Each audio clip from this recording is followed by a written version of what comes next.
مساء الخير، أهلا بكم في الحلقة 17 من ما تيجي أقول لك سلسلة الدبلوم التربوي التربية ومشكلات المجتمع، الفصل الخامس، دور التربية في مواجهة مشكلة الأمية في مصر. الأمية هي تعبير عن الفقر المادي أو المعنوي، الثقافي أو الحضاري، الاجتماعي أو الاقتصادي، الفقر في كل نواحي الحياة. وفي مصر ترتبط بأمرين: الأوضاع الاجتماعية والاقتصادية والأوضاع التعليمية. والأمي هو اللي ما التحقش بالتعليم أو تسرب منه للأسباب اللي فاتت، وكمان اللي وصل 10 سنين من غير ما يكون اتعلم أو عارف يقرأ ويكتب، أو اللي ما بين 8 و45 سنة وما بيعرفش يقرأ أو يكتب أو يمارس أي مهارة حياتية، واتطورت عشان ترتبط بفقره في استيعاب الثقافة والحضارة، ووصلت للأمية التكنولوجية دلوقتي. والسبب الرئيسي في نشأتها هو قصور المؤسسات التعليمية عن استيعاب جميع أفراد المجتمع. طيب إيه هي صورها وأشكالها؟ الأمية الهجائية المرتبطة بإيه؟ بالقراية والكتابة. الأمية التكنولوجية المرتبطة بإيه؟ بالتكنولوجيا وضعف التعاون معاها وكده.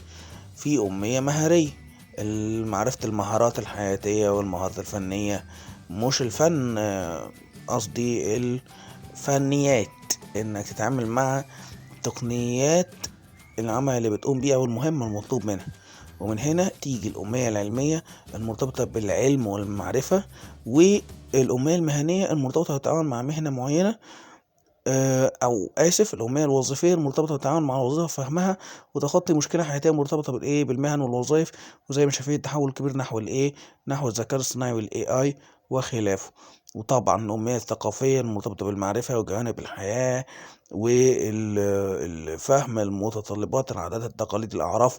الأمية الحضارية المرتبطة بالتقدم الحضاري للأمة، وفيها 4 أميات: الأمية السياسية فهم التشريعات والقوانين، الأمية الدينية فهم التشريعات والقوانين بقى السماوية المرتبطة بالدين، والأمية الصحية فهم الأمور المرتبطة بصحة المرء والوعي بها، والأمية الاجتماعية المرتبطة بالمجتمع و يعني إنشاء الصراط الاجتماعية.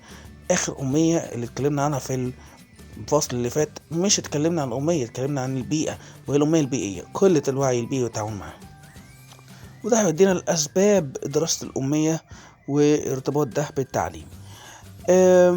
أكتر من سبب، لكن خلينا نتكلم عن أهمهم أو نحصرهم في الفرد المتعلم، وإزاي الهدف إنه يصبح أكثر قدرة على الوعي بالأمور المختلفة بال7 صور اللي فاتت أو بغيرها، أكتر قدرة على اكتساب المهارات الفنية المعرفية الحياتية، أكتر قدرة على التعلم سواء الأساسي أو الهجائي، تعلم التكنولوجي، أكتر قدرة على التعامل مع الوظائف الجديدة أو حتى القديمة، أكتر قدرة على إنه يصبح إنسان واعي بالمعلومات بالحقوق بالواجبات، أكتر قدرة على إنه يكون إنسان عنده قدرة على التفاعل مع أفراد مجتمعه والبيئة اللي هو عايش فيها، أكتر قدرة على